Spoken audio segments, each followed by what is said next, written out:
to welcome here to Wake Up Call with Dan Tortora, where sports truly meets that thing called life. We appreciate you being here inside the Great Lakes Honda City Studios. Great Lakes Honda City, brought to you on 7140 Henry Clay Boulevard in Liverpool, New York.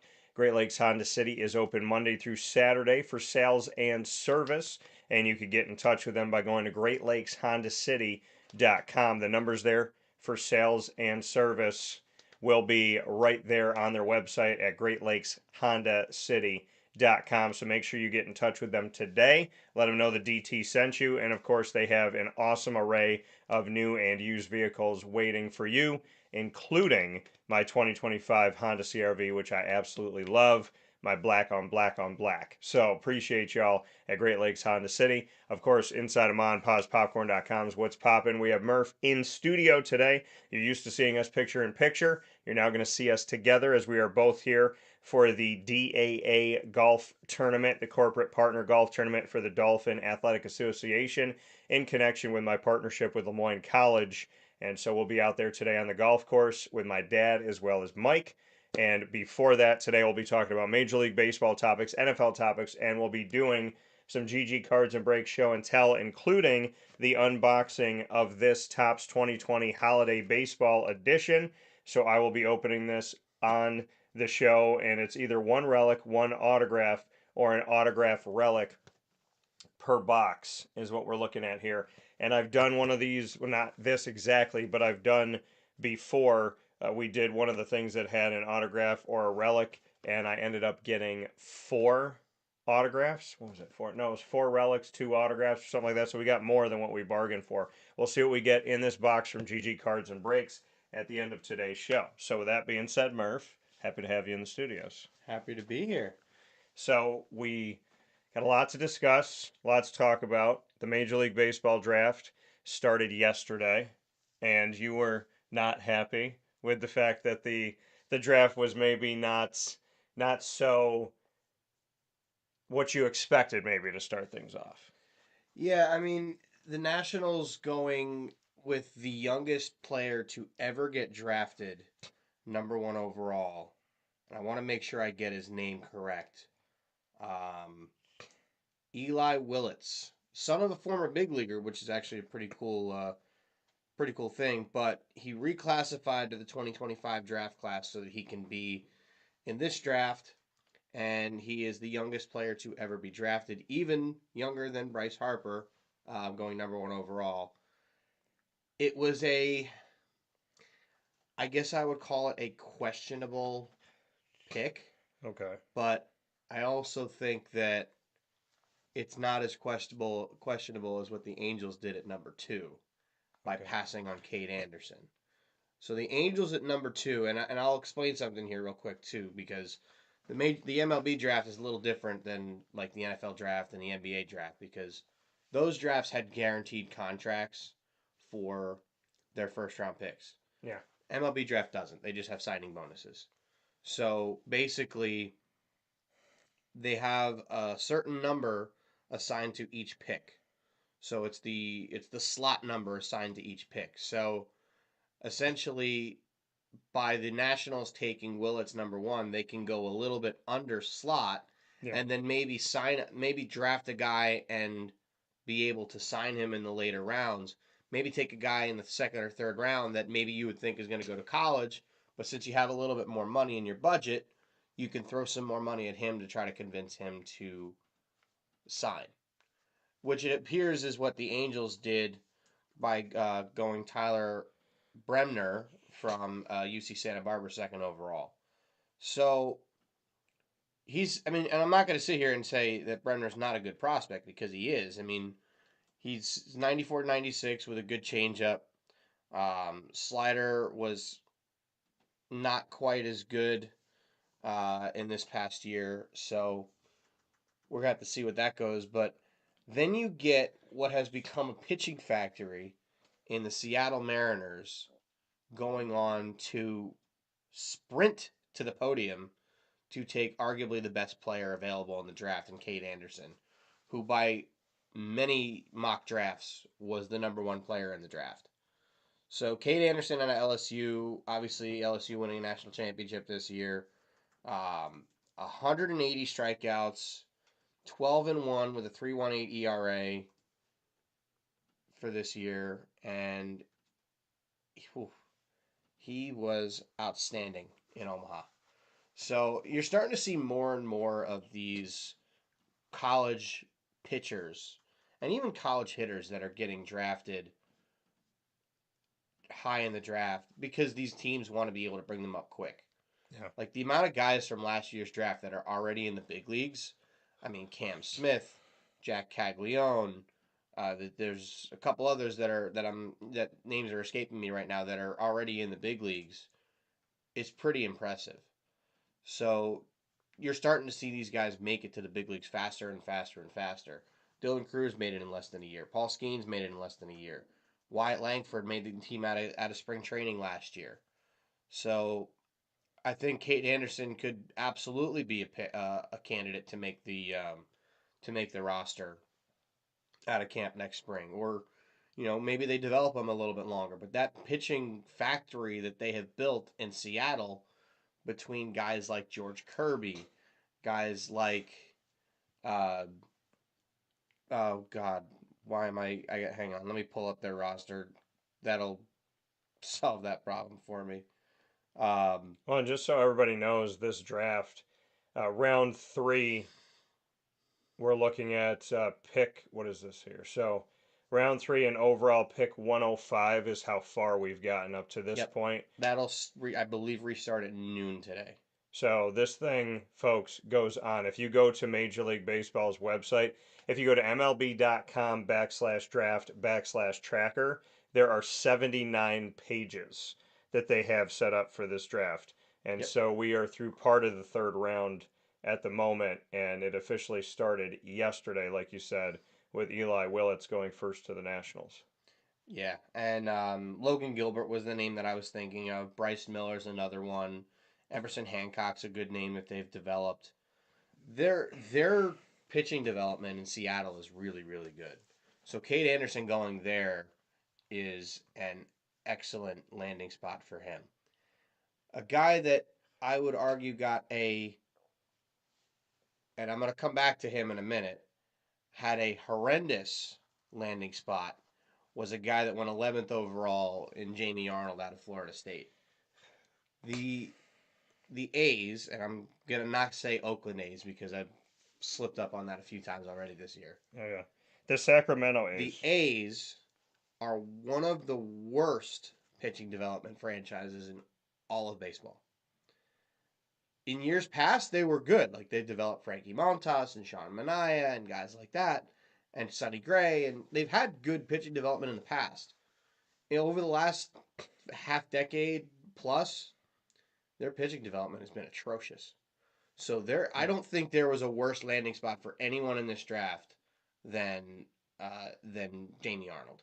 And we were I think we were picking up dinner last night when Jamie Arnold got picked by the A's, Yeah. and I looked at you and was like, that is a terrible landing spot for him. Not to rip on the A's because they're obviously in the process of moving to Vegas and everything, but it was a bad landing spot for him.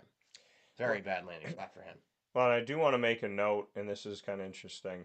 The first 16 picks did not feature anything other than pitchers or shortstops. The first 16 picks of the 2025 Major League Baseball draft, only two positions, shortstop and pitcher. Eli Willits going to Washington, shortstop, and then Tyler Bremner going to the Angels as a pitcher. Kate Anderson, pitcher, to the Mariners. And then after that, we had Ethan Holiday, shortstop, going to the Rockies, the worst team in baseball right now. Liam Doyle going to the Cardinals, pitcher. Seth Hernandez, a pitcher, going to the Pirates, sixth overall. And then we have a run on shortstops, four in a row. We have Ava Arquette going to the Marlins, JoJo Parker going to the Blue Jays, Steele Hall, love the name already, going to the Reds, and then we have Billy Carlson going to the Sox. Then pitcher Jamie Arnold that Brendan just spoke about out of Florida State going to the A's, 11th overall. And then Gavin Fine going to a shortstop going to the Rangers. Then Gavin Kylan going to the a shortstop I going thought to that the said Giants. Klein. No, he didn't. I don't know. I can't read it Yeah, from back yeah, it's here. Kylan. So two Gavins in a row. Then Daniel Pierce going to the Rays at the shortstop position. Then Kyson Witherspoon, pitcher, going to the Red Sox, 15th overall. And then Marek Houston out of Wake Forest going to the Twins shortstop. So that was the entire first 16 picks, all being shortstops or pitchers, until we got to Ethan Conrad, who went 17th overall, and from the outfield going to the Chicago Cubs. By the way, Wake Forest back-to-back picks, 16 and 17. Houston and Conrad both out of Wake Forest going to the Twins and Cubs respectively. My Diamondbacks got Kason Cunningham out of Lady Bird Johnson High School in Texas at the shortstop position at 18th overall, and then they would come back at 29th, or pardon me, yeah, 29th Yep. overall, and they would draft Patrick Forbes out of Louisville, Kentucky, a pitcher. So the Diamondbacks trying to get some help in hitting as well as pitching in that first round of this draft. So I just found it interesting here that it was all shortstops and pitchers through the first 16 picks. It's not uncommon to see something like that. I mean, a lot of these guys that are drafted as shortstops typically They'll don't move. stick Yeah, there. they'll move. Um, you'll see guys that are drafted as a shortstop that might end up moving to third base, might end up moving to second base, might move to the outfield.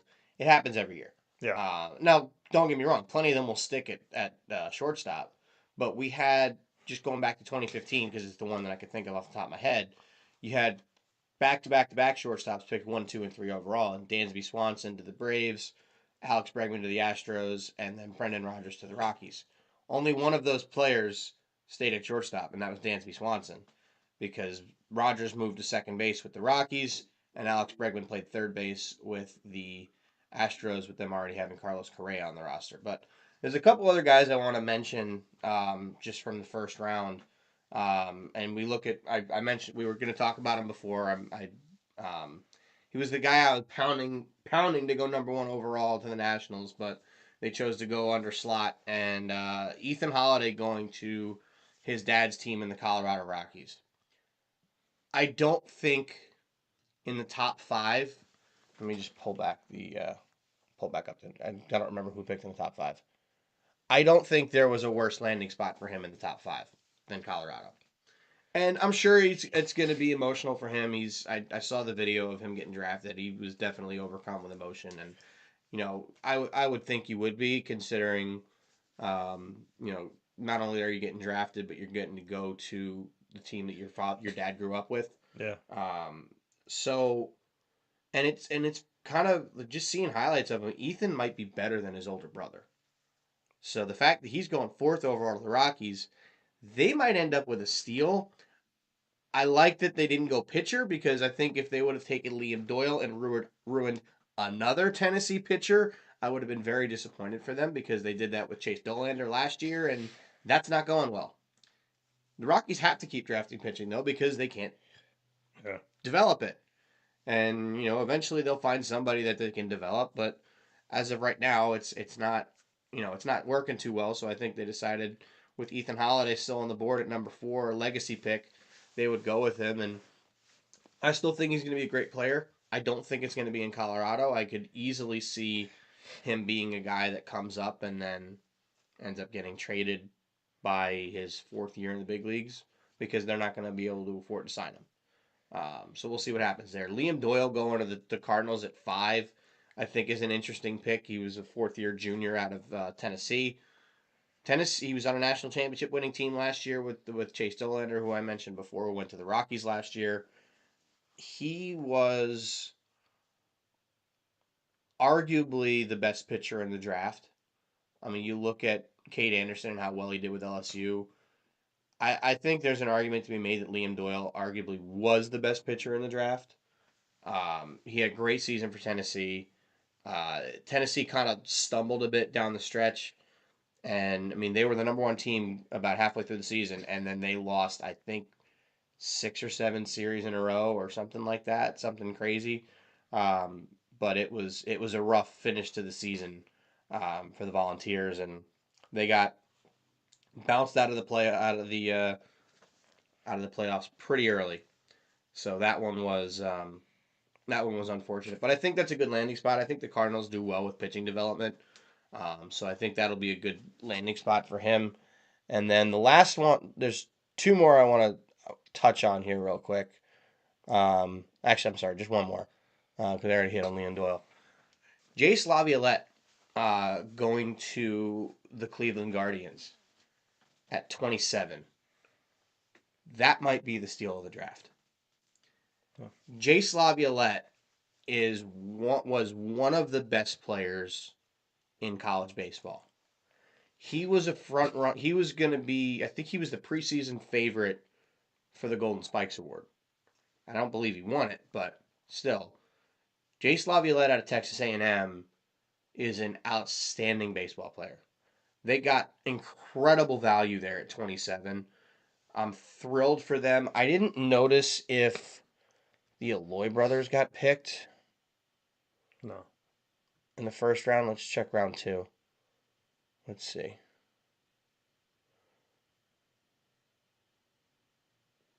I think, okay. I don't know how to say their names, so forgive Trevor and Dan from Backside Ground Balls. Forgive me. Yeah. Wahiwa. Wahiwa Aloy was, I believe I believe they're twins, but he went 31 overall to the Orioles. Did his brother get picked? Cam Canarella went to the Marlins. That's an interesting one. The rounds 2 and 3 actually happened when I was sleeping, so I didn't get to see too much of those until this morning. But it looks like no. I'm gonna go with he has not been picked yet. You can go one more over just to check. And I think this is just best available. Yeah, those are the last ones picked. Unless I missed him. Shrink that a little bit. I could have missed him. I don't think so. No.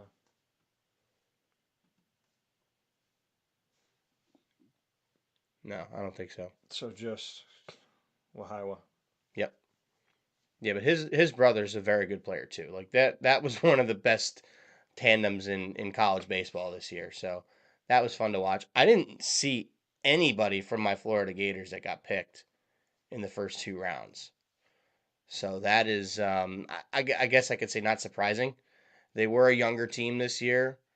They weren't as talented as we've seen in years past. Yeah. Still somehow managed to make the playoff and Bunch of Florida States though. make the regionals. Florida State had a good team. Cam Leiter from Florida State. I believe that is Al Leiter's nephew. Yeah, Cam going to the to the Dodgers. To the Dodgers second round, 65th overall pick. That's an underslot pick. What how often do you see the Dodgers doing something to save money? Right. Seriously. Well, they're going to have to do something at some point. Well, because I'm sure they have a trick up their sleeves or two that they're going to try and find somebody later in the draft that they're going to try to sign. Maybe a high school kid, but Coastal Carolina, national runner-up. 30th overall, Caden Bodine. He was their best player. And this is the one I'm going to circle as a steal for the first round, getting picked later on here. He's a good player. I mean, that's and going to the Orioles. Second, I believe that's his 3rd pick in the comp round, which is technically an extension of round 1. Yeah. So I don't even remember who the Mets picked because they picked 32nd overall, I think. So next page. Oh, never mind. 38th. Mitch Voigt out of Michigan. Oh, they went 2-way player 2 years in a row. That's interesting. Yeah. Because Carson Benj was technically a 2-way player, but he ended up deciding to just hit, and it's worked out. He's been pretty good for them. But, yeah, I mean Gage Wood out of Arkansas is a nice arm for the Phillies. I do like Caden Bodine out of Coastal Carolina. And then what was that? He's my sleeper now. Yeah, go back up. Where is he? Oh yeah, Billy Carlson. Billy Carlson was another guy that was in conversation to go number 1 overall, and he ended up going 10th to the White Sox, which is an interesting spot for him to go. The White Sox notoriously have not been the best development team in general. Yeah. But they're getting there. They're starting to figure things out. So I'm not gonna hold that against them. But it was a good first round. Obviously, I won't know any of the names the rest of the way, most likely. So we'll have to see what happens. I'm sure there'll be a name that pops up that I know, and the other Aloy brother will get picked. I don't know how to say their names. His name's escaping me at the moment. But he'll get picked at some point, most likely here on day 2. Maybe the Mets pick him. Who knows? But yeah, it was MLB draft doesn't get as much coverage as like the NFL and NBA and NHL. Well, it's kind of in the same conversation as the NHL draft. But I like that, and I kind of wish that the that other leagues would do what the NHL does and have guys get drafted, but they can still go play in college. Yeah. Because then basically when they're done with college, they can just come over and play in the NHL or go to the AHL or whatever it is. So I do want to pick my 2 favorite names of the first round. Cincinnati Red Steele Hall, as I mentioned before, picked 9th overall. And my other name is, and this will make you happy, Jerry, the 26th overall pick, Gage Wood, out of Arkansas, to the Phillies. So Gage Wood and Steele Hall, my 2 favorite names. And then my little sleeper here is Caden Bodine out of Coastal Carolina, your runners-up for the World Series in college. So we're going to take a step aside for a fast break here inside the Great Lakes Honda City Studios. When we come back, more to talk about in the Major League Baseball world, and of course some NFL pieces. And coming up in just a little while, back to baseball as the 2020 Topps Holiday Edition. I will be unboxing this wonderful box from GG Cards and Breaks right here where sports meets life. Stay with us. Hi, this is Amy from Mother's Cupboard, home of the whole frittata. We are open daily 6 a.m. to 1:30 p.m. For takeout orders, call 315-432-0942 and tune in to Wake Up Call with Dan Tortora for our monthly food challenge and try our Wake Up Call signature menu item available 7 days a week. Here at Mother's Cupboard, we are Central New York, and it's our honor to serve you.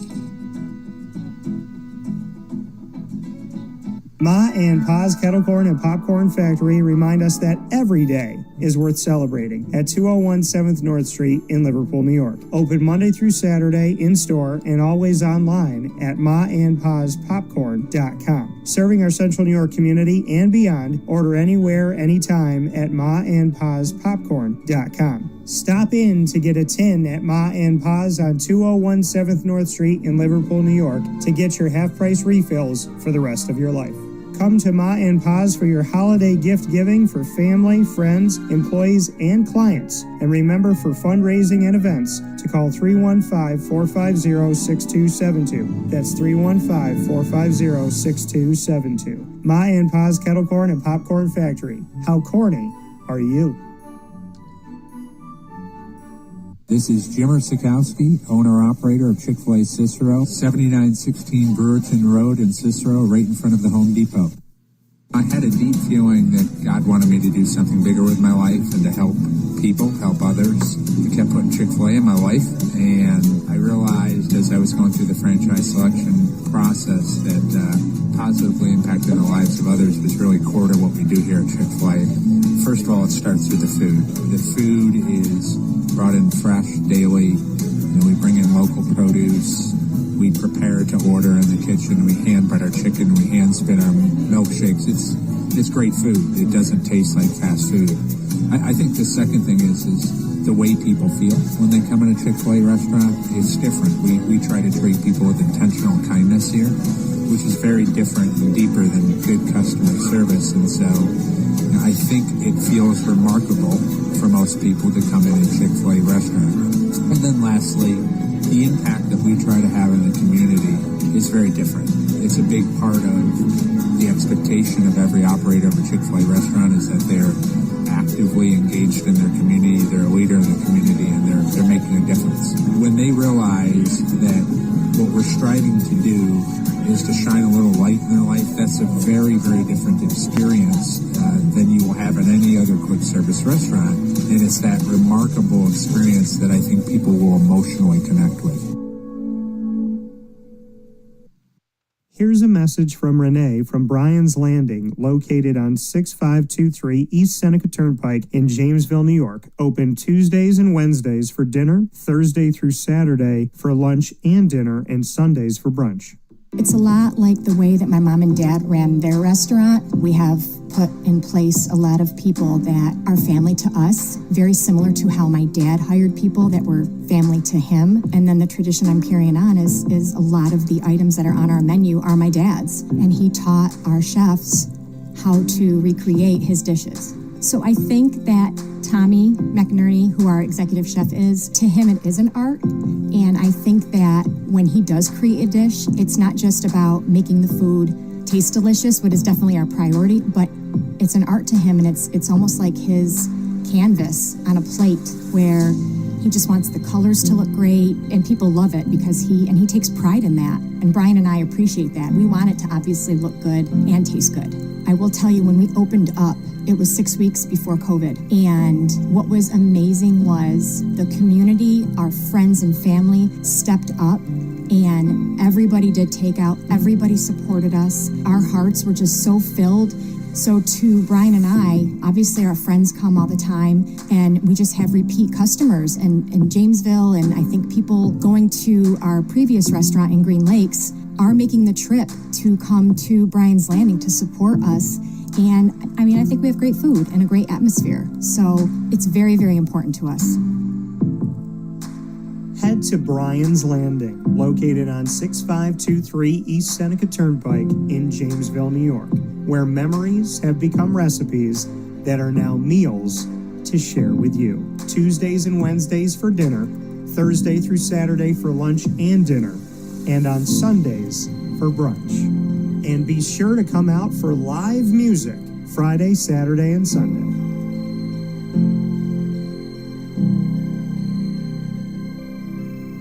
Life gets busy, and sometimes that means us running around. So Canine Camp Dog Daycare offers you an opportunity to give your dog a place to stay while you take care of what you need to throughout the day. Canine Camp Dog Daycare is located on 228 Old Bridge Street in East Syracuse, New York. You can see it from the highway, and it's just off of Erie Boulevard across from BJ's Wholesale Club.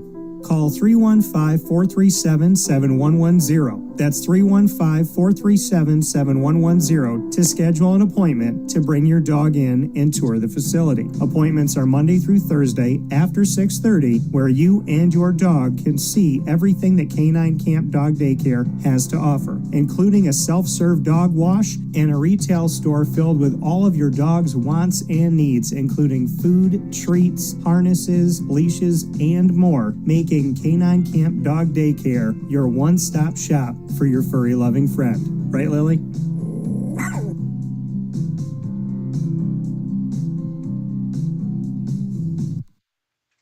And a welcome back here to Wake Up Call with Dan Tortora, where sports truly meets that thing called life. We appreciate you being here with us Monday through Friday from 9 a.m. to 11 a.m.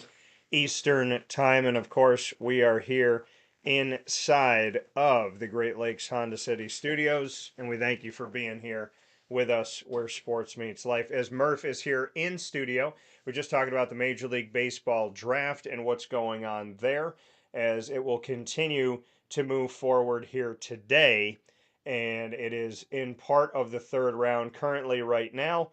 And like I said, my Diamondbacks early on here getting a pitcher and getting someone for their field. And my two favorite names, Steele Hall and Gage Wood, going in the first round. And now we'll see as things shake out here what these prospects will bring to their respective teams. And of course, we're also looking at the fact that the SEC continues to take over a bunch of players from Arkansas. And I want to give a shout out to Florida State of the ACC, who's had a bunch of players drafted in this first 2+ rounds of the 2025 Major League Baseball draft. And of course, with the ACC, not just Florida State, but a shout out to a school that deserves to have a lot of respect. I don't think it's talked about enough overall, but the Wake Forest Demon Deacons for what they've done to send players forward in Major League Baseball and just in general what Wake Forest has done, because covering that school for the last 13 years at least, I have a lot of respect for Wake Forest and definitely appreciate the work that Wake Forest has brought about. So shout out to Wake Forest and to Florida State for getting some early picks here inside of the ACC, inside of the 2025 Major League Baseball draft. And with that being said, we're going to stick with baseball here this morning. Take a look at where things currently stand. We'll do this later on in the week with Papa Joe as well. But as we are here in the All-Star break, the way that things are at the moment, the Toronto Blue Jays are a couple games ahead of the New York Yankees, taking over as the Yankees have endured injuries to their closer, a bunch of starting pitchers, as well as players in general. Of course, their designated hitter. So the Yankees are now 2 games behind the Blue Jays. In the Central, the Tigers are 11 and a half games ahead of the closest team to them, the Twins. They were 13 games ahead of the Twins and the Royals. Now they have cut it a game and a half, the Twins have.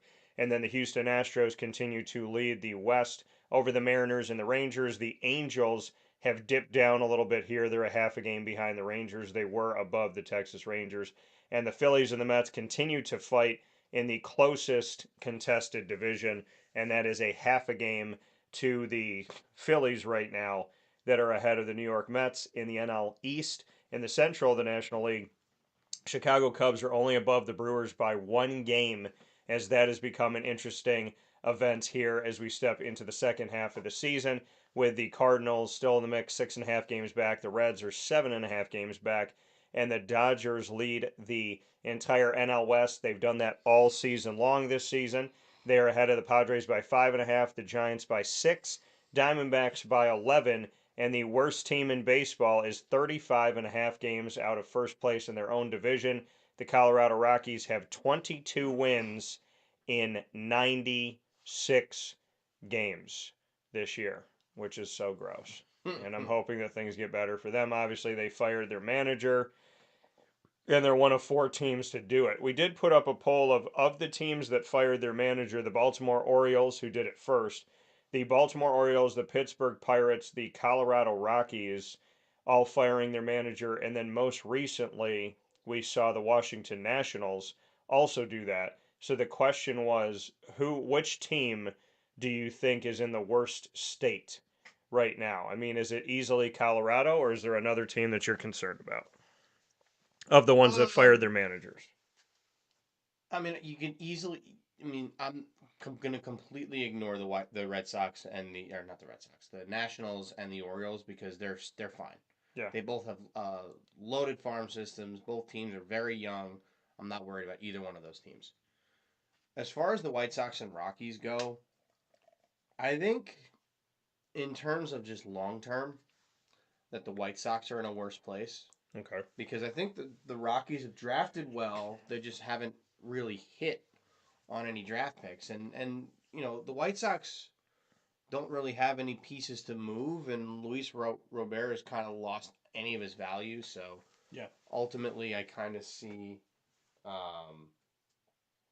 with them that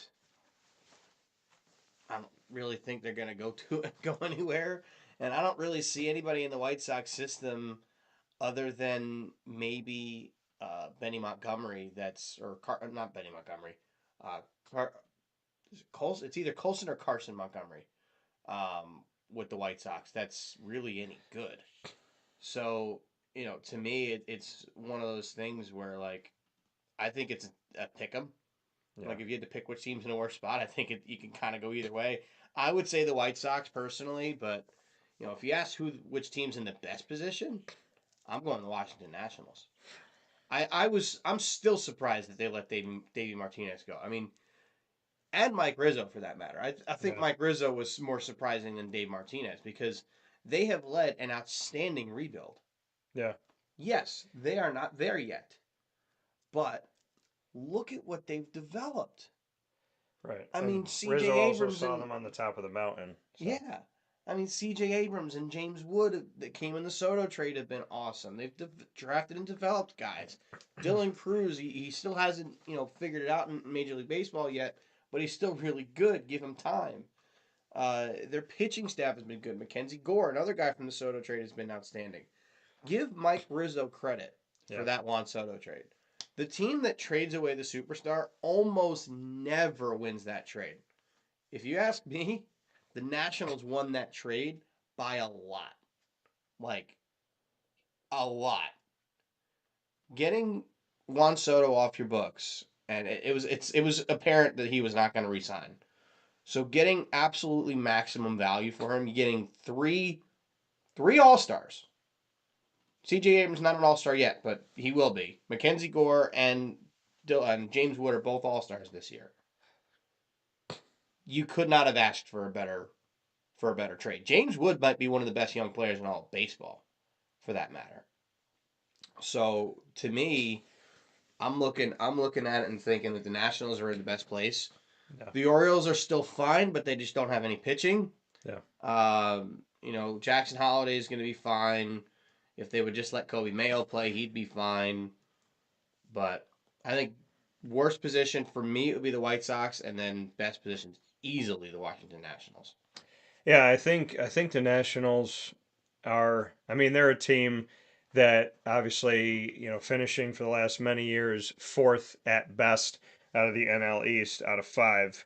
That's been a concern that they've been consistently on the lower end of that division and not making the postseason, but they did have success. They have had good moments. They have had positives. They do have that all-star caliber player. And so with that, like you mentioned, James Wood, I think Washington will be in a fine state. I think Baltimore, if they can get some pitching, do something before the deadline, try to help themselves out and look to advance toward their future, I think Baltimore could be okay. And I think the Colorado Rockies are the team that is just in a bad place right now. And unfortunately, I think Pittsburgh is closer than Colorado. I think Colorado is there's only one just reason farther away. Yeah, Paul Skeens. It's Paul Skeens. But I think can I just get something off my chest real quick? Go on. If you are the Pittsburgh Pirates and you've got absolutely the camera zoomed in on me like it was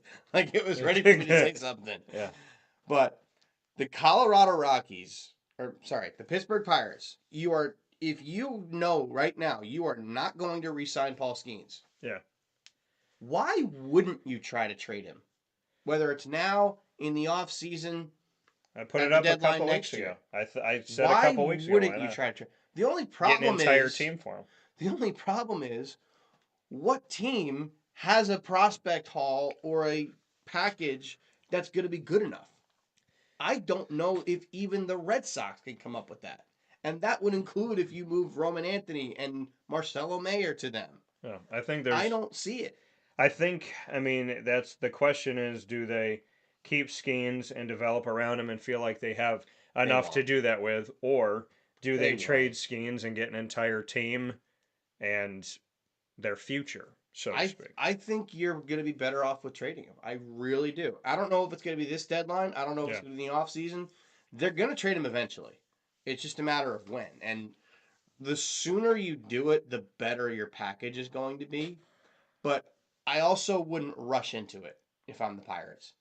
I mean, if I'm sitting in the GM chair for the Pittsburgh Pirates and I'm calling around to different teams, like, your package needs to start with at least your top 2 prospects. Yeah. So I'll use the Mets for an example. Not that we're gonna get them, but I'll just use them actually no.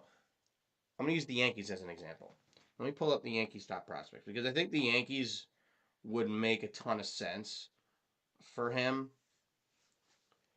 But we'll see. Let's go top 30 by the teams. Yankees are the ones that don't think that money is an option. And Steinbrenner had talked about the fact that it is not of his concern. The cost of things being over a certain amount, being in the tax and whatnot, that it's not concerning to him. Yeah. But there are a few teams that do have to make a move toward pitching. The Yankees being probably the most notable, standing out there right now because Max Fried has a blister. Plus, you got a bunch of guys that have been hurt. You've lost Luke Weaver this season. You have lost Garrett Garrett Cole. Cole for the entire season. And you part just of had next another guy season. go over Tommy John surgery. So the Yankees are in need, and Yankees are typically the team that you would pick to spend the money that it would cost you to spend whatever it would cost you to get Paul Skeens. Hmm. And I would imagine that they will at least ask the question. I think a lot of teams are going to Yeah. ask the question. I think if you are, I mean, I would. I think you'd be any GM that doesn't call the Pirates and just ask Yeah. is a fool. What do you think? If they make him available, they should be getting calls from all 30 teams. Look at that. Look at that. Yeah, like when you're talking, It knows it I'm goes, talking, it so goes- it just pushes in I- on me. It's I I love guess it. the new computer's pretty good with that. Yeah. Yeah, I will say that there's some good things that come from this. I do want to switch gears to another field. The SEC odds to make the 2025 college football playoff, 2025-26 college football playoff. Georgia is at the top of the list, 57% odds, better than half. They are the only team in the SEC that has a better than 50% chance odds to make it, according to Pro Football Focus. Behind that, Texas, then Missouri, then Ole Miss, then Alabama. Alabama with a 29.5% chance. Then Tennessee, South Carolina, LSU, Florida with a 17.5% chance. Then Texas A&M, Oklahoma only an 11.5% chance of making it to the college football playoff this upcoming season. And then everybody under 10%, Auburn, Vanderbilt, as well as Arkansas, Mississippi State, and Kentucky has a 1.9% chance of making it. The funny thing about this is when I first looked at this, I was like, odds to make the college football playoff, and I didn't see the SEC thing. And I was like, oh, that makes sense that they would pick all these SEC teams ahead of it. But Georgia, Texas, I would imagine, are going to have high odds here. Ole Miss would be interesting. And Alabama, some people thought they were snubbed last year, but they did, obviously struggle. And so we'll see what happens here. Now, as we look at this upcoming college football playoff, the question becomes, will they expand? Because it is a fluid thing.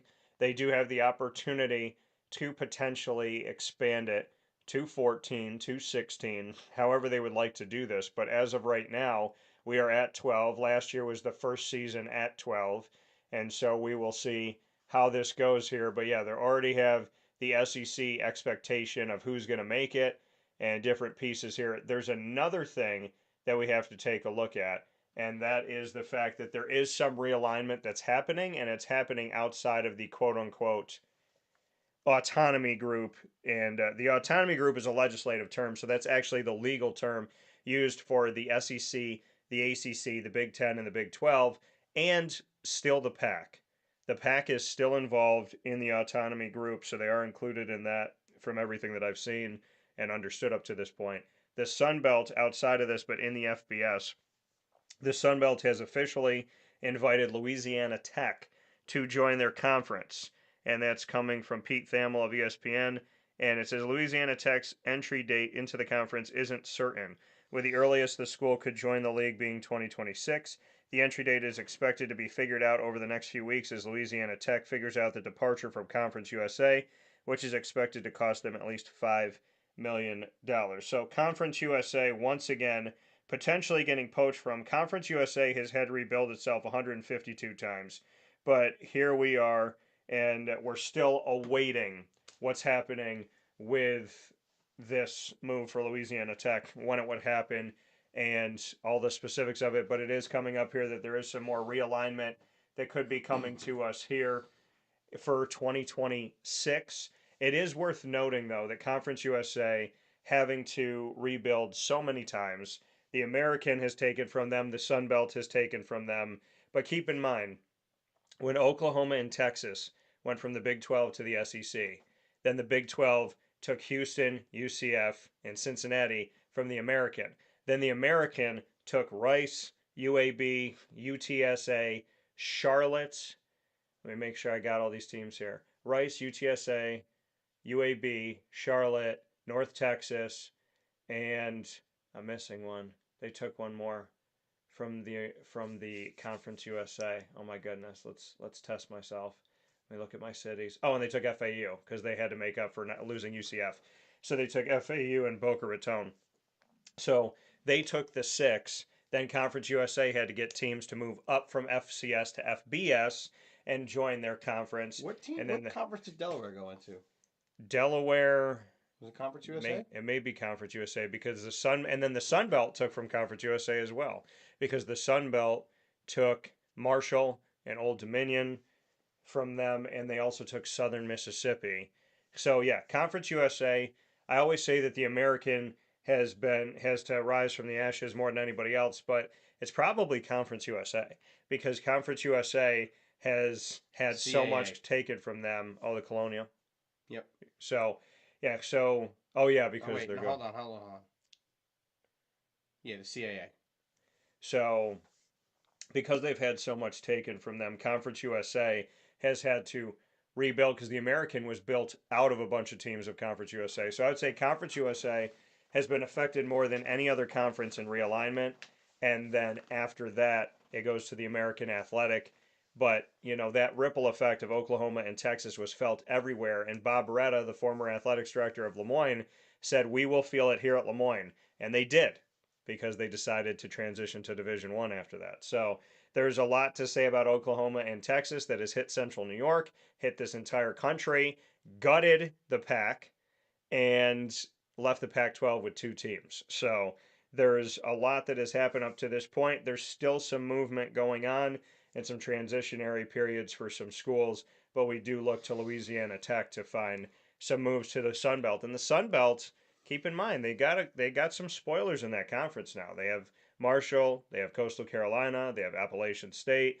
There's some teams inside of the Sun Belt that I think goes overlooked, that not everybody wants to schedule in their non-conference play. So shout out to Louisiana Tech and to the Sun Belt for growing a little bit more, and also they've rebranded in these last few years. So good for the Sun Belt. Yeah, and honestly, and we've had this conversation before. I am not a conference realignment fan. I wish we can go back to the good old days in like 2006 when we had the Pac-10 and the Big East, even though it wasn't really a football conference. The OG, Yeah. the way it was. I miss that. I really do. But it's starting to figure itself out. I mean, the Pac-12 is coming back. I mean, they're bringing in Boise State. They're bringing in, I believe Gonzaga is going to there for everything but football, because I don't believe they have a football team. No, they don't. But like there's a lot of schools going into the Pac-12 now and kind of rebuilding it. It'll never be the same. It's not going to be a Power 5 conference anymore. Yeah. But it'll still be a solid conference. I mean, having Boise State, I mean, they'll still have, I believe Oregon State will still be Oregon State, and Washington State will still be in there. Yeah. The Pac will reform in 2026-27. It will add Boise State, Fresno State, Colorado State, San Diego State, and Utah State from the Mountain West. And so that is what we're going to see with them. We're also looking at the Mountain West is going to be adding Grand Canyon, which came out recently here. I got a note on that. Hawaii, as well as UC Davis and UTEP will all be joining. So the brands from the Mountain West and the West Coast Conference will create a league to help out what's going to be happening with the Pac for its future. Gonzaga obviously joining them as well, but looking at the football side of things, a lot of these schools have football. Gonzaga does not. But happening this year, 2025-26, Delaware will go from the CAA to Conference USA, and then Missouri State will go from the Missouri Valley to Conference USA.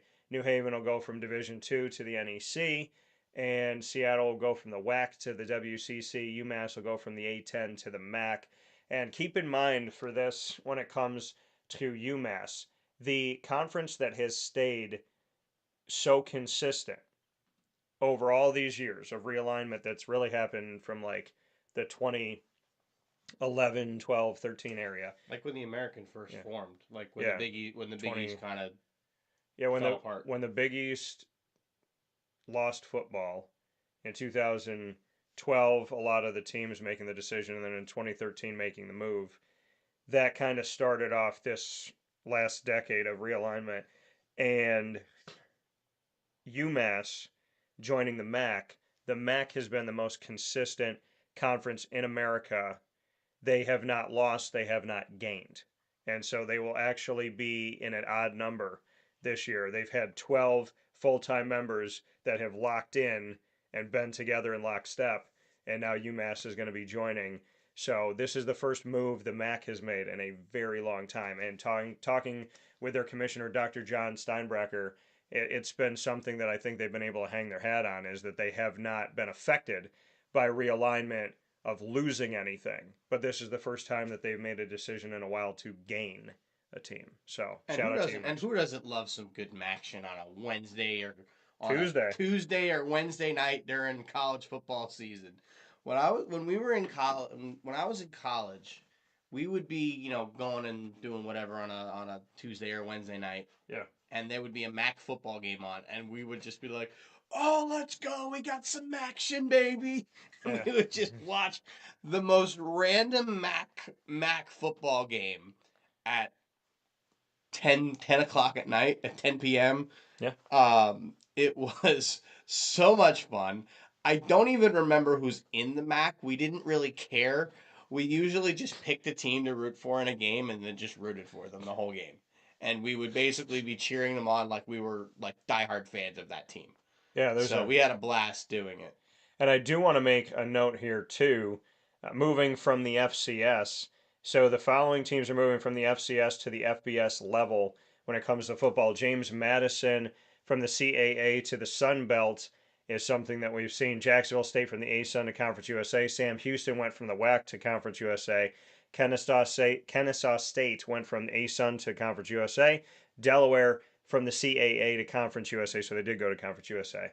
And then Missouri State going from the MVFC to Conference USA. So I can't wait to use Delaware as a dynasty in college football 26. yeah, and this happened. I haven't bought it yet. I know it's out, but apparently they're doing something where like if you pick them as a dynasty and you go on to win a national championship, like you'd be and you send them like the pictures and footage and everything. Yeah. That apparently you'll be entered to win like some sort of like Delaware football experience or something like that. That's cool. I don't know how I don't know for sure if this is true, but I've heard rumors about it and I'm gonna do it. And I'm gonna win a national championship with the UD, with the University of Delaware. Yeah, no, I'm definitely looking forward to the new game coming out. And in 2022, just so you know kind of the breakdown of how this happened in football for realignment here on Wake Up Call with Dan Tortora inside the Great Lakes Honda City Studios. In 2022, James Madison will officially leave for the FBS, joining the Sun Belt. So that happened a few years ago. In 2023, Sam Houston and Jacksonville State went to the FBS. In 2022, Sam Houston and Jacksonville State began their FBS transition and were ineligible for postseason play. And then in 2024, last year, Kennesaw State left for the FBS. And in 2025, this year, Missouri State and Delaware are heading to the FBS. Missouri State Bears are eligible to compete in the Missouri Valley Conference regular and postseason championships for the 2024 season last season. And then the Blue Hens of Delaware ineligible for the conference title or the FCS playoffs last season. And in 2026, UC Davis will join the Mountain West in all sports except for football, staying in the FCS on the gridiron. So UC Davis is doing a different thing here, as they're keeping football in the FCS. And then the following school moving from the FCS to the Division III level is St. Francis, PA, which made mention last year from the NEC that they were dropping from Division I to Division III. I don't get how you can go from D1 to D3. Like, Yeah, they decided D1 to drop D2, through. but Yeah. D1 to D3. So St. Francis this year is a sitting duck. They are in the NEC for all their sports. They are a full-time member of the NEC, St. Francis, Pennsylvania, and they will officially be gone to Division III after this year. And St. Francis Brooklyn actually canceled all of their athletic programs within the last couple of years. And then new to FCS, we have Mercyhurst is on the list. That's a PSAC school. East Texas A&M going from the D2 to the FCS, eligible this year in the Southland Conference in 2025.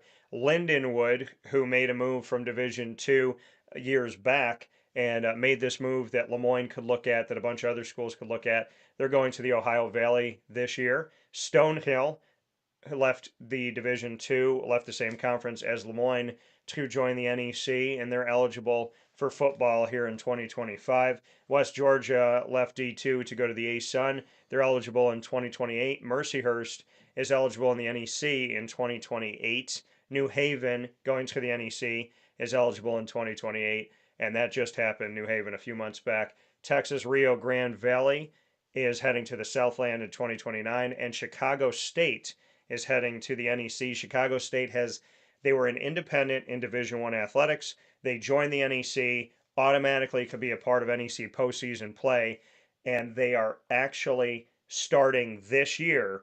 They're starting their football program. They will play as an independent, and then they will officially join the NEC. So we do have Chicago State beginning a college football program, which you don't really hear of any schools starting a college football program in the here and now, which is happening. So pretty cool to see that, and very exciting for the NEC as they continue to grow and blossom. Jerry said, Atlanta, thank you for Gage Wood. So yeah, and Jerry, Gage Wood's a good pitcher. That's one you should be excited about, Jerry. And just so you know, Jerry, I did vote him as one of my favorite names of the first round. Steele Hall to the Reds and Gage Wood to your Phillies. We will take another step aside here on Wake Up Call with Dan Tortora. And when we come back, we will talk a little bit more about baseball, jump into football. One of the guys from the national championship Ohio State Buckeyes team, unfortunately, has gotten in some trouble before his first NFL season. We'll talk about that and more right after this on Wake Up Call with Dan Tortora inside the Great Lakes Honda City Studios. Stay with us. Avicoli's Restaurant, located on 7839 Oswego Road in Liverpool, New York, has been serving our community for decades. Your place to go for home cooking on the corner of Route 57 and Wetzel Road is just minutes from Liverpool High School. And every single month, Wake Up Call with Dan Tortora is on site, on location, with Liverpool sports, student athletes, coaches, and administration telling their stories throughout the year. We look forward to seeing you on site at Avicoli's for their casual pizza side, their fine dining, as well as their bar. And of course, you can order online at myavicolis.com. That's myavicollis.com. For takeout, delivery, and catering, call 315-622-5100. That's 315-622-5100. Come on into the neighborhood spot Avicoli's, open 7 days a week in Liverpool, New York.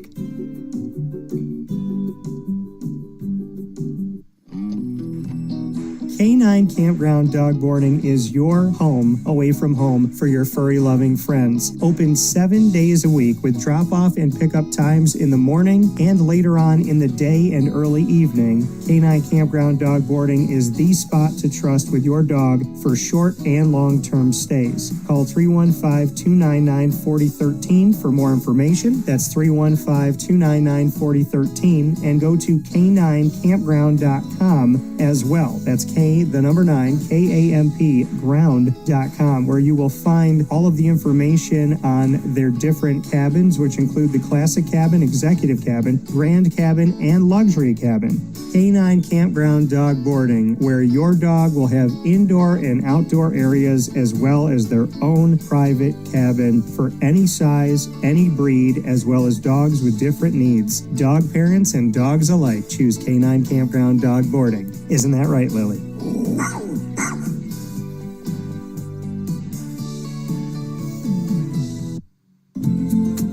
Looking for your next ride? Look no further than Great Lakes Honda City, located on 7140 Henry Clay Boulevard in Liverpool, New York. Serving our community for decades, their new and pre-owned vast array of vehicles are available to you Monday through Saturday on site. To search from home, shop at GreatLakesHondaCity.com. Call 315-365-5576 to set up an appointment. That's 315-365-5576 for Great Lakes Honda City, 7140 Henry Clay Boulevard in Liverpool, New York. Great cars, great people, Great Lakes.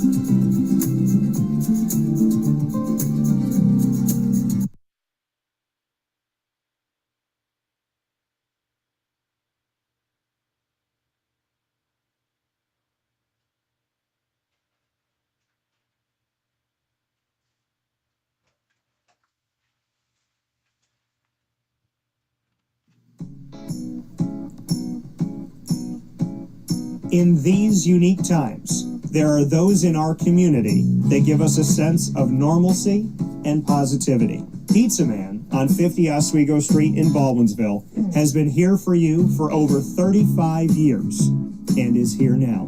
Call 315-638-1234 or order online at pizzamanbville.com to bring those familiar tastes into your home. And remember to come see our monthly on-site broadcasts centered around the community and our Baldwinsville Bees.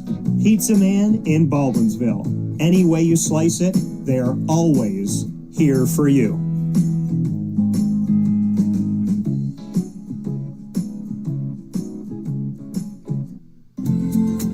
Looking for your next ride? Look no further than Great Lakes Honda City, located on 7140 Henry Clay Boulevard in Liverpool, New York. Serving our community for decades, their new and pre-owned vast array of vehicles are available to you Monday through Saturday on site. To search from home, shop at GreatLakesHondaCity.com. Call 315-365-5576 to set up an appointment. That's 315-365-5576 for Great Lakes Honda City, 7140 Henry Clay Boulevard in Liverpool, New York. Great cars, great people, Great Lakes.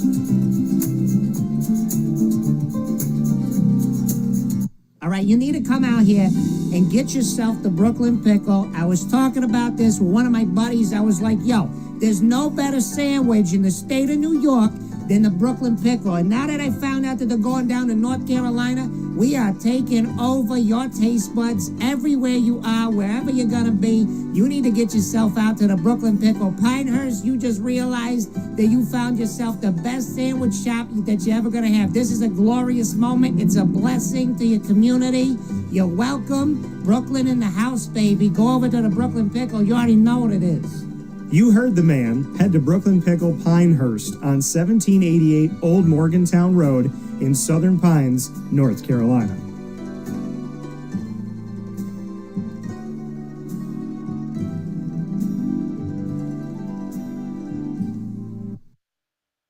Carvel DeWitt, it's what happy tastes like. Do you know why? Because we make ice cream. Creamy, rich, flavorful ice cream. Not yogurt or iced milk like some of our competitors. Ice cream.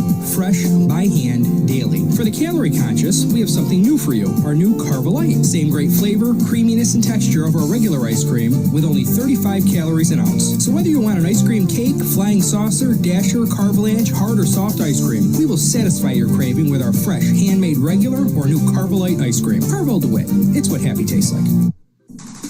The Wildcat Sports Pub in Camillus, New York is located on 3680 Milton Avenue in the Home Depot Plaza. It is your family-friendly sports bar and restaurant.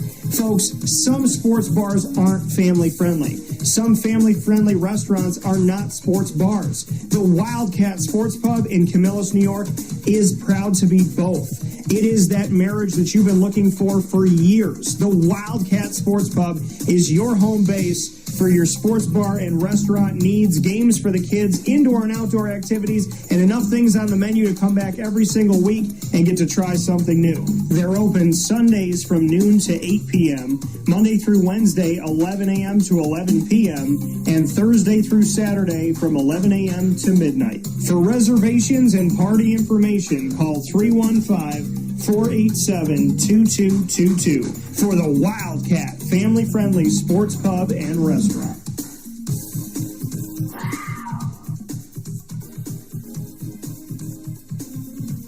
GG Cards and Breaks. Like, comment, subscribe. GG Cards and Breaks, coming to you on 639 Delmar Place in Syracuse, New York, is your one-stop sports card and trading card shop.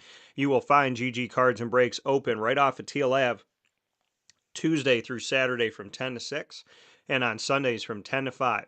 And you can go in there and find singles, packs, boxes, as well as graded cards, potential 101s, autographs, rookie patch autos, aka the RPA, all at GG Cards and Breaks, as well as all the supplies you need to protect your cards, showcase your cards, and be able to travel with them wherever you go. GG Cards and Breaks, your one-stop shop for sports and trading cards. And of course, Trade Night, want to let you know, is back, and we are going to have a double dose of Trade Night this week. this Tuesday during the MLB All-Star Game on July 15th. We will be on site on location for the first time ever down the street from GG Cards and Breaks at Sports Zone Academy, the old Syracuse China right off of Court Street. We look forward to seeing you there 6 to 9 p.m.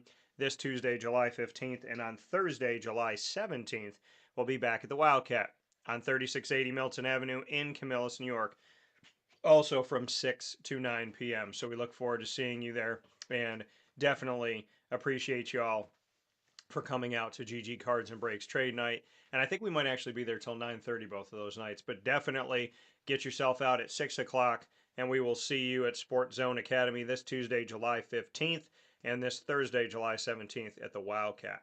With that being said, here on Wake Up Call with Dan Tortora, as we continue the conversation and take a look at the world of baseball. Ooh. So, my mic just did a little dive here. He's fumbling here, Yeah, folks. Also, by the way, if you are coming to trade night on Tuesday, tomorrow, I'm still going to be here.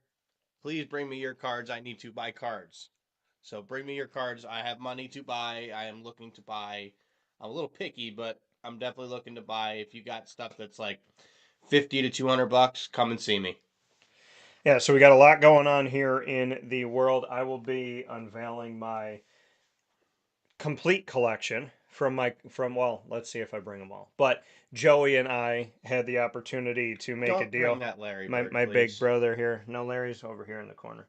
So we will be having, and that's Larry for Jerry, right? So Jerry, you know that if you want it, maybe I'd have to talk with you about it someday. But we do have the deal that I made with my big brother Joey, and a bunch of those baseball cards that came from that deal will be with me for the first time. I unveiled them here on the show.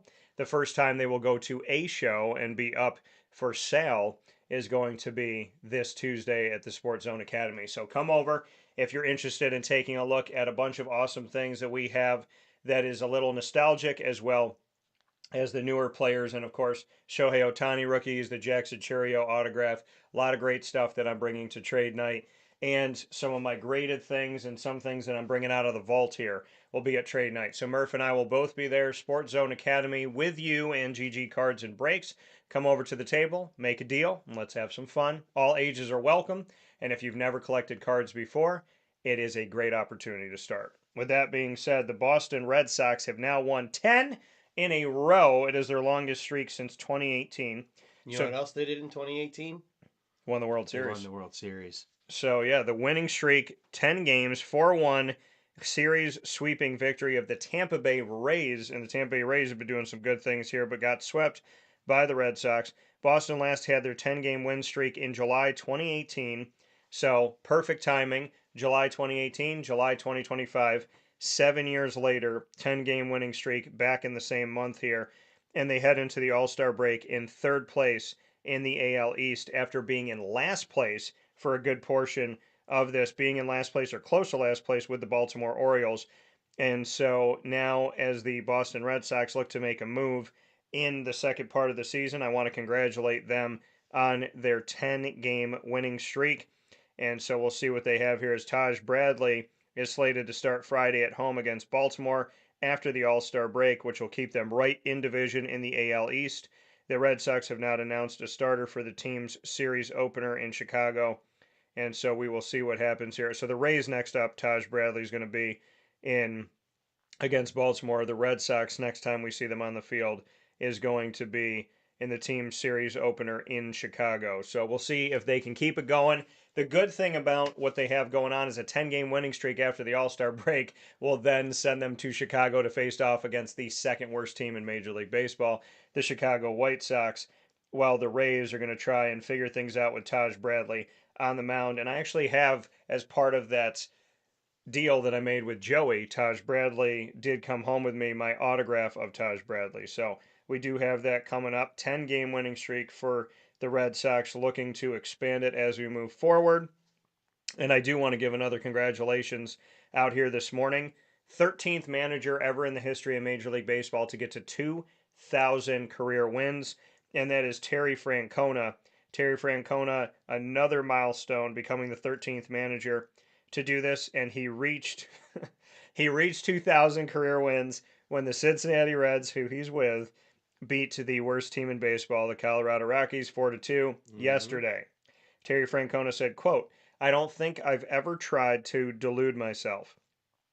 I mean, some of those names up there are kind of like baseball royalty. If there's an adjective for baseball lifer, it's me. I'm not overly smart. I just love the game probably too much." End quote. The Reds paid tribute to Francona in the clubhouse after their final game before the All-Star break, and reliever Brent Suter congratulated Francona and told the manager about a couple gifts from the team. After the players called for a speech, Francona used an expletive to describe how much he loved everyone and then waved them off to their break. Now, Francona, 66 years old, he joins Texas's Bruce Bochy as the only active manager with at least 2,000 wins. Bochy was among a handful of baseball figures who congratulated Francona in a video posted by the Reds on social media.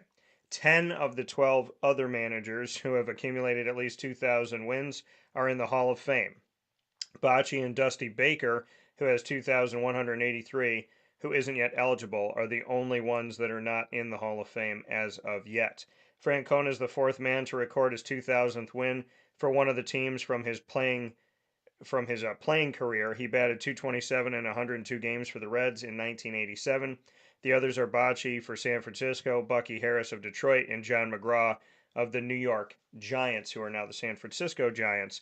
Francona's regular season record is 2,000 wins, 1,719 losses in 24 seasons. He led Boston to World Series titles in 2004 and 2007, and Cleveland to the Fall Classic in 2016. His teams have reached the postseason 11 times in his 24 seasons. So shout out to him for that. And he had a franchise record 921 wins in 11 years with Cleveland, 744 in 7 seasons with Boston, and 285 in his first stop, which was with the Philadelphia Phillies, including his first victory as a skipper on April 1st, 1997, which came against the Dodgers. Francona is 50-47 in his first season with Cincinnati after signing a 3-year deal with a club option for 2028. Suter said, quote, "We knew it was coming. I saw 1,950 was his win count before he came out of retirement for us. I was like, oh, hopefully we can get that in the first half and feel really good about it. And we waited until the very end, but we got it in the first half. Such a special moment." End quote. So, Francona's 500th win in 2007 and 1,000th win in 2011 came while managing the Red Sox. Victory number 1,500 was on May 3rd, 2018, when Cleveland defeated Toronto. Quote, "I've said it since spring training. It's an honor to be able to play for him," said Emilio Pagan, and he said who picked up the save on Sunday. "And so to be the guy to close out the 2,000th win, it felt cool." End quote. So Terry Francona has now joined a very incredible group, 13th manager in Major League Baseball history to get to 2,000 wins. And like I said, 10 of the other 12 are in the Hall of Fame, and the 2 that aren't are not eligible for it yet. So I would imagine that all 13 of these managers will be in the Hall of Fame. 10 are, and 2 are still managing, and then 1 in Dusty Baker is not eligible yet. But I would imagine that we will see Bochy and Baker and Francona all in the Hall of Fame to join the other 10. So congratulations to Terry. Yeah, I mean, Tito Francona has been one of the probably one of the best managers in baseball for 20 years. So, I mean, he's got 2 World Series under his belt. He's got multiple championship series appearances and another World Series appearance with the Indians. So it's cool to see him get there. It's not surprising when you have a manager that's as good as that. Eventually, you're going to win some baseball games, and getting to win 2,000 games as a manager is very impressive, to say the least. Yeah, no, it's been incredible. Jerry is a little sad here. He said the Phillies lineup should be arrested for impersonating Major League Baseball players. So, well, hey, Jerry, it's worked out to our benefit. Yeah. We played like crap the end of June, and we still are only half a game out. So, I will take it. Yeah, so I mean, half a game separates. It is the closest divisional matchup between any of the six divisions. It's the closest 1-2 that we have in the six Major League Baseball divisions. Heading into the All Star break that we did here, a half a game separates the Phillies and the Mets. And the closest thing to that is a one game separation beyond that with the Cubs and the Brewers in the NL Central. And then you have other leagues that are around 5 games, a couple games. In the case of the Detroit Tigers, they are still leading by the most. It's 11 and a half games that they're now leading. So Nobody else is even over 500 in that division. which is crazy. I do want to make a note here. Speaking of the Red Sox, which we did here just a few moments ago in the AL East, I'm not surprised in this at all, but I am surprised in the poll a little bit. I put out a poll on X, the former Twitter at CallDT, that's CALLDT. The question was, do you think the Yankees made the right decision in designating DJ LeMahieu for free agency? And 100% of you right out the gate said yes. Well, I will tell you this, that I thought DJ LeMahieu was obviously going to find himself a home, and apparently there are multiple teams that are looking at him right now. So he's looking to sign with a team to finish out this 2025 season, and I'm hoping for the opportunity for DJ LeMahieu to find himself a home, hopefully on a team where he can maybe make it to the playoffs and do some good things here. But I wanted to get your thoughts, if anybody wants to write in here, about DJ LeMahieu and just what your take was on where he stands as we take a look at the fact that DJ is now looking to continue to play baseball for the rest of this season, and potential landing spots for him as he is now designated for free agency. So for the teams that are out there that are looking to make trades, looking to make deals before July 31st, which is a Thursday at 6 p.m. Eastern Time, DJ LeMahieu is another guy that could be just finding a home without having to do any of these trades. The Seattle Mariners and the San Francisco Giants are two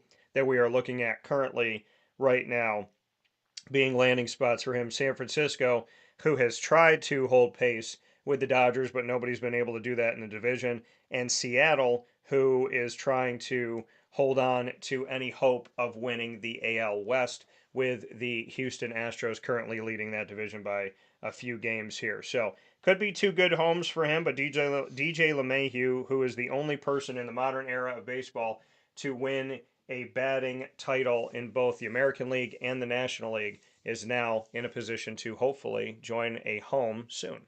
Yeah, I mean, I don't know where he's going to end up. I think when the Yankees decided to bench him, it seemed like he probably wasn't going to take that, and he was probably going to ask to get DFA'd. But I guess it seems as though maybe he didn't want to go to the bench, and the Yankees decided to designate him for assignment, and he's cleared waivers, so he will be a free agent. We'll see what happens. I don't know where he's going to end up. There's like we said, there's a few different places that he could go, and to me, I think I don't really see any of the big teams that have a hole at second base that he could fill, because he's not going to fill a hole at third base. If he would have done that, he would have done that for the Yankees. So, I mean, I also still think that, and I'm sorry to break this to you, but I'm still pretty confident that the Yankees are going to end up trading for Eugenio Suarez from the Diamondbacks. Yeah, I feel pretty good about Suarez, Gallen, that. and Kelly have all been brought up. They have been brought up with the Yankees as well. Hopefully, my Diamondbacks will be able to hold on to their talents. Josh Naylor's also been brought up in trade talks, their first baseman. We did ask this question earlier on. I asked it to Murph, and we both gave our thoughts. The polling is in from X. Of the Major League Baseball franchises who have fired their manager so far during this 2025 Did season. I say the White Sox? Yeah. Which I franchise? did say the White Sox. Yeah, which franchise I still think they're worse off. I'm sorry. is in the most trouble? The Rockies, you have chosen to believe, are in the most trouble after firing their manager. 4 teams have done this in the 2025 season before the All-Star break. 33.3% of you believe the Colorado Rockies franchise is in the worst place of any of the 4 franchises in Major League Baseball that have fired their manager during the season. And then is a tie between the Orioles and the Nationals, who you're concerned, 25% of you in both are concerned that these franchises are not in a good place. And the least concerned to you, Paul Skeens and the Pittsburgh Pirates, 16.7% of you. believe that that franchise is in the most trouble, which is the Leafs. So shout out to the Pirates, some hope there. And you think the Orioles and the Nationals are pretty even par here, but that the Rockies are by far in the worst trouble because I think with or without their manager, the Rockies have just been in a bad place, unfortunately, for a very long time. But the hope is that the Nationals will be able to do some things with their young talent and that the Orioles can figure out and grab some pitchers and get a rotation that's going to work here. But I'm a little surprised here that people were least worried about the Pirates. Yeah, that makes zero sense to me. I mean, I'd be more worried about the Pirates than the Orioles and the Nationals. I mean, they both have young farm systems that are good. All the Pirates have is Paul Skeens. Now, granted, they've got some good guys in their farm system. I mean, Bubba Chandler's really good. And they got some good hitters in their farm system too. So, they've got some decent players, but I seriously don't understand how we could think that the Pirates are the best off of those four teams. I just don't get it. I really don't, but Maybe people are sold on Skeens in the hope that there is going to be some maybe. prospecting around him and some help around him, but we will see. Like I said, I think teams should at least make the phone call and see what happens. So, this is a DT, not this DT, but another DT, defensive tackle, and Ndamukong Suh is officially announcing his retirement. And Ndamukong Suh, the guy who steps on people when he I was literally just thinking that. so he announced his retirement from the NFL on Saturday, and it was a heartfelt statement that came from him. He said, quote, "It's time to let football go."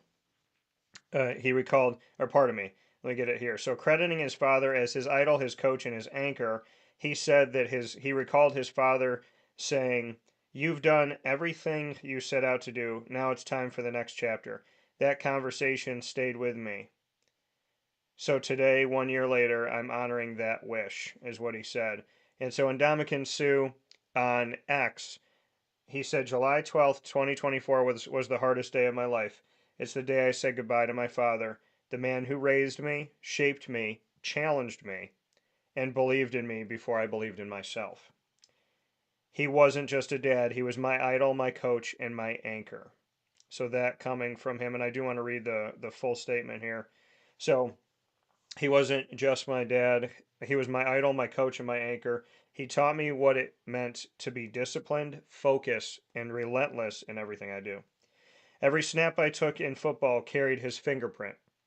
Every time I lined up across from someone, I could hear his voice pushing me, reminding me that I wasn't just representing myself. I was representing him, my family, my name.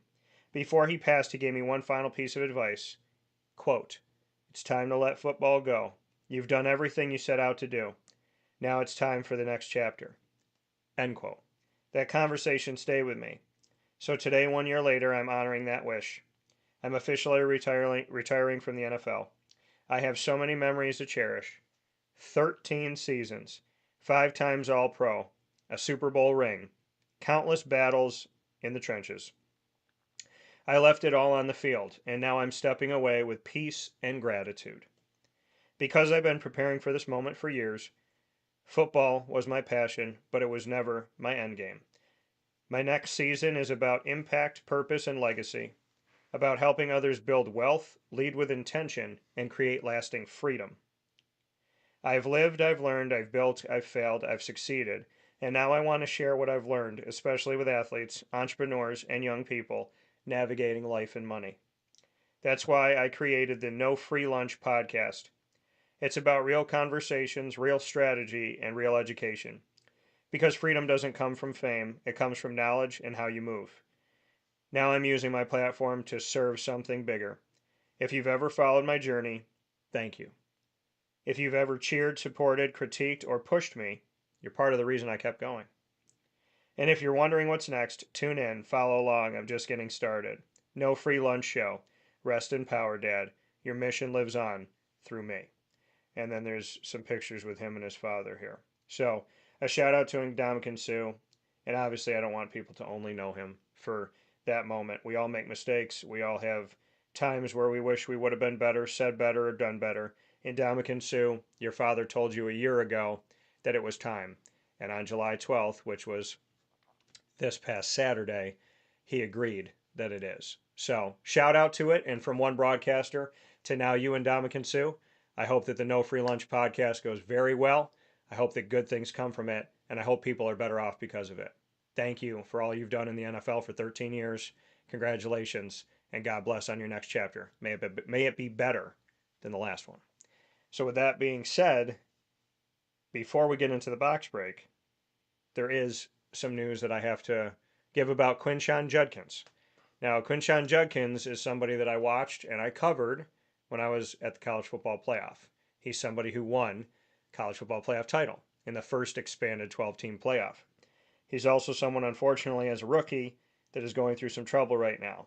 And I pray and hope the best for him, his family, and all involved and their loved ones in this.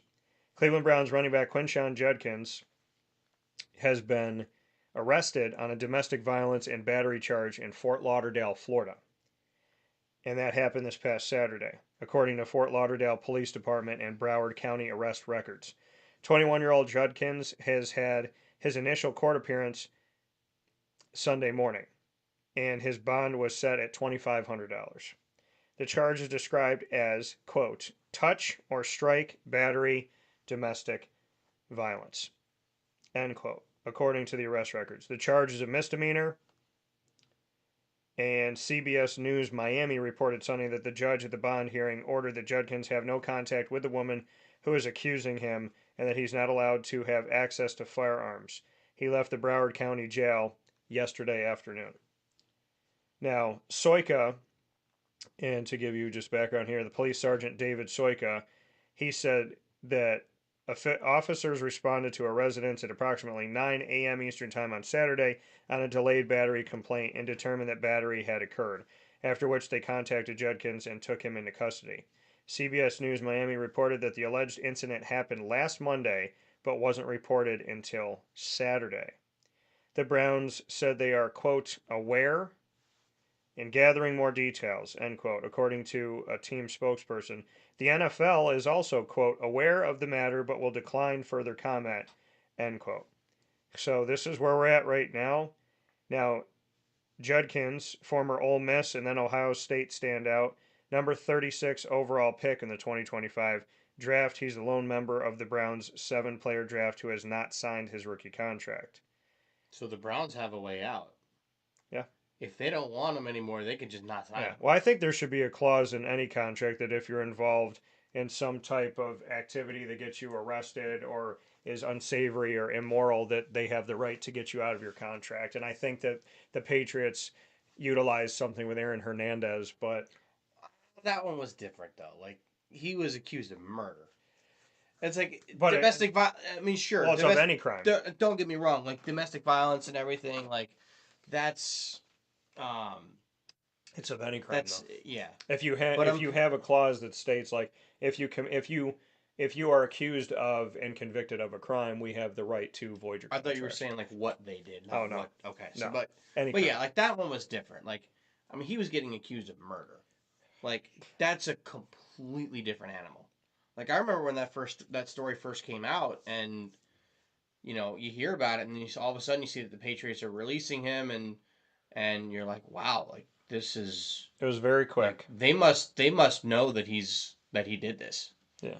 Well, and it was definitely, it went from the top of the mountain to falling right off of it, and it was very sad for him and his family, and obviously his daughter. And so we pray the best for Aaron Hernandez's daughter, and that she grows up safe and sound and well and works through this, because a very traumatic kind of quick turnaround of things that happened from being a Super Bowl caliber tight end to not being here with us anymore. Yep. So we do pray the best for everyone involved with that, as well as with Quinshon Judkins and of course, Ndamukong Suh, congratulations on your career. With that being said, inside of the Great Lakes Honda City Studios here on Wake Up Call with Dan Tortora, where sports meets life, it is time for us to do the unboxing of the... What was that? Something fell out of here. Let's see what we got here. So it says... Wait! You have received an MLB ornament card from 2020 Topps Walmart Holiday Mega Baseball. Pete Alonso, the New York Mets. Hey! That's cool. That's sweet. So yeah, so that came with it from Walmart. Thank you, Walmart. No way. So yeah, so we got this. That's cool. This is very awesome. So yeah, You so want to hand me the supplies? actually came from I'll wrap them up. I'll put everything in sleeves and stuff for you. So we're gonna go ahead and so obviously you can Yeah. get all your stuff from GG Cards and Breaks, and I am gonna be opening. So I have 10 packs. I am opening. 10 packs. Wow. How many cards in each pack? So it is. I don't know if we're gonna have enough top loaders. We may not. 10 per pack. Yeah. 10 per pack. 100 cards a box. So once again, thanks to GG Cards and Breaks, 2020 Topps Holiday Baseball. Josh, rest up. Make sure your back's all set for tomorrow, my friend. Yeah, knowing him, I know you'll be at work today, Josh. Oh, So of course you will. please just be good to yourself. Of course he will. So, of course, the first card you get. Robinson Oh Cano. my God! When he was he a brought Met. us Edwin Diaz, so I'm not gonna complain. When he was a Met, and then we have Tony Kemp.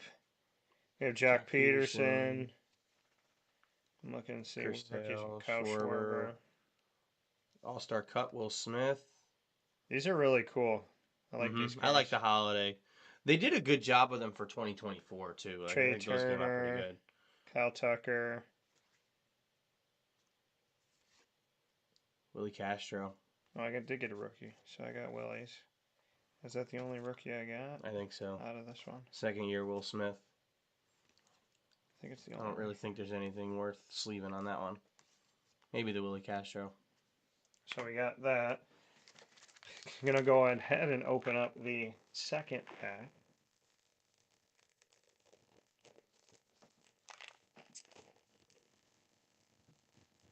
Once again, we're doing a live box break here on Wake Up Call, proudly presented by GG Cards and Breaks. There you go. And I am continuing my Diamondback record here of either being with someone in a box break or myself opening a pack or a box and getting at least one Diamondback. The streak stays alive. And so this is a rookie as well. Very happy to have it, and thank you for Alex Young making this Diamondback thing continue.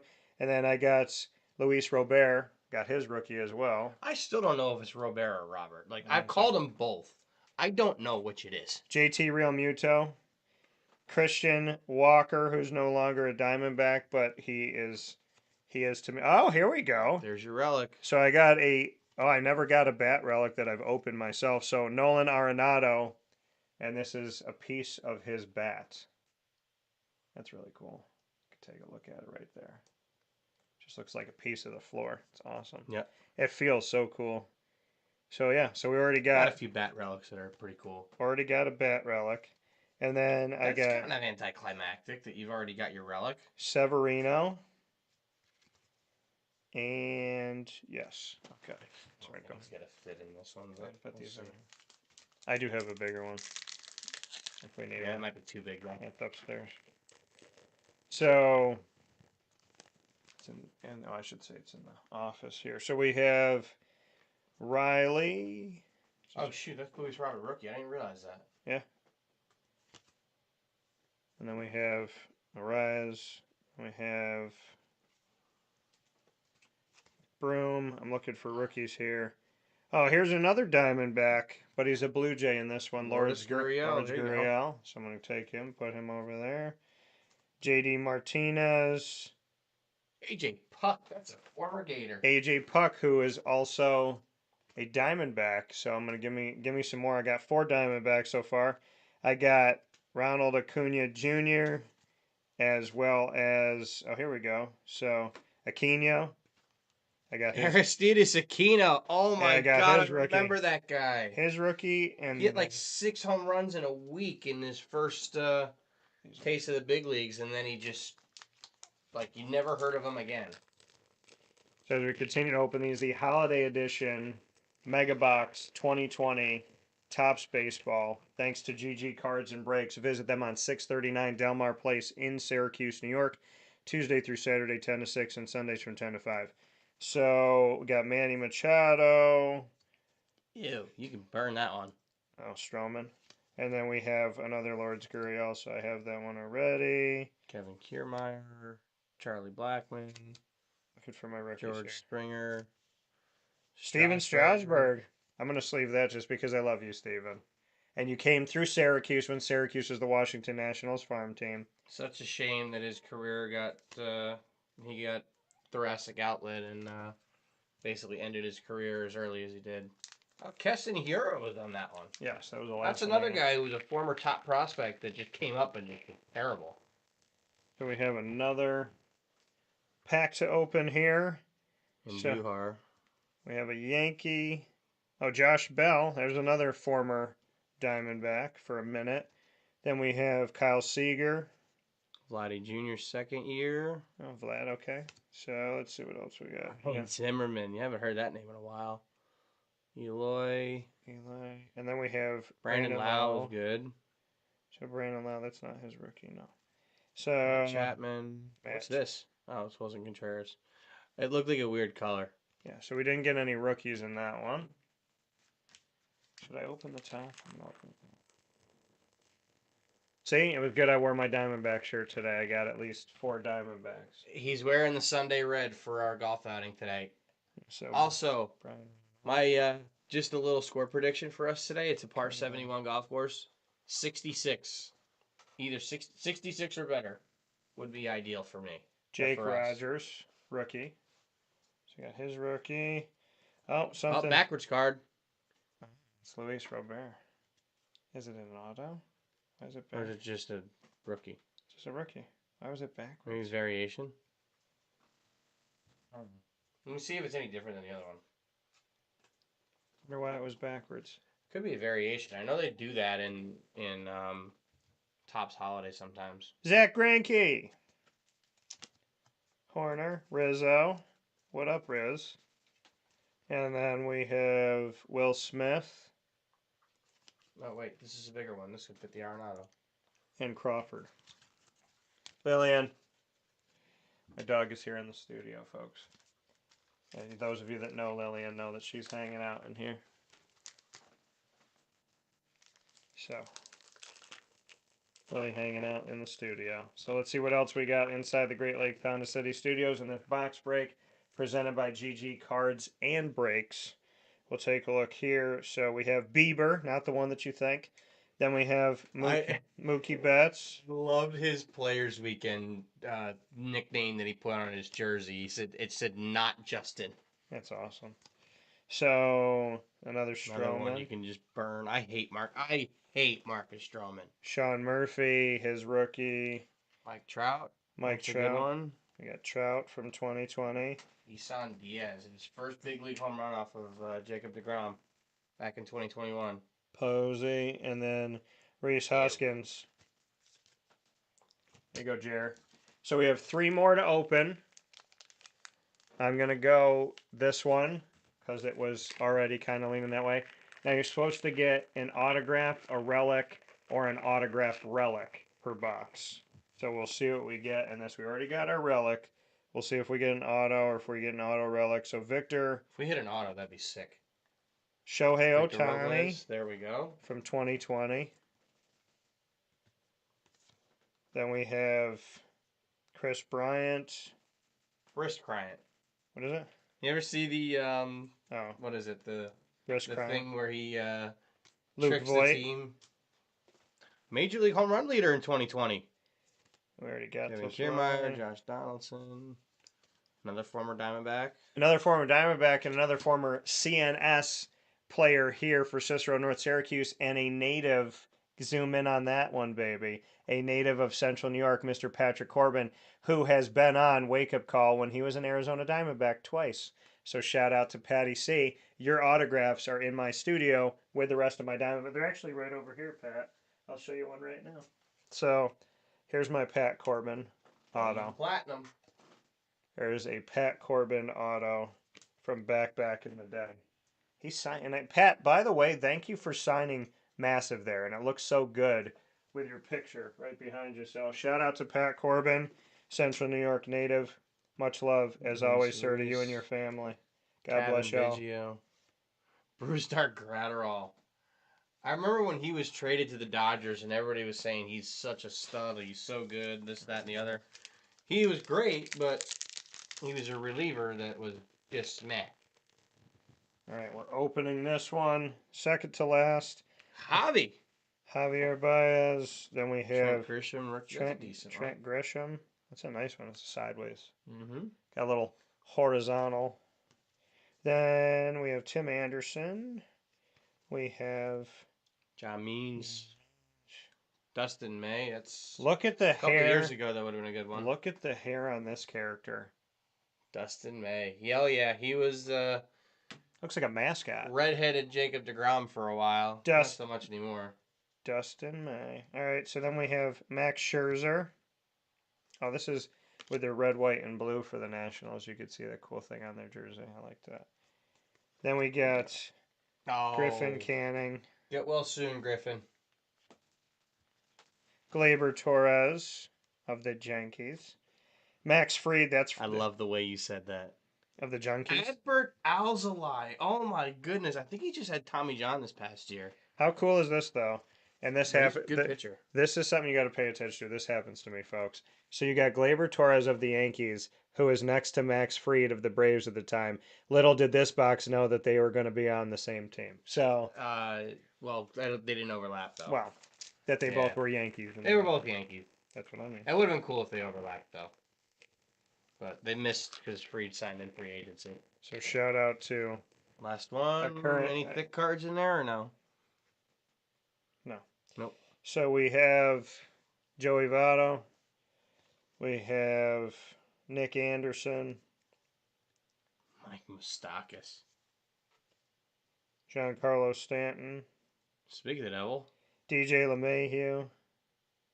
Anthony Rizzo. That's funny. Again, they're all together. Kwang Hyun Kim. Let's go with that.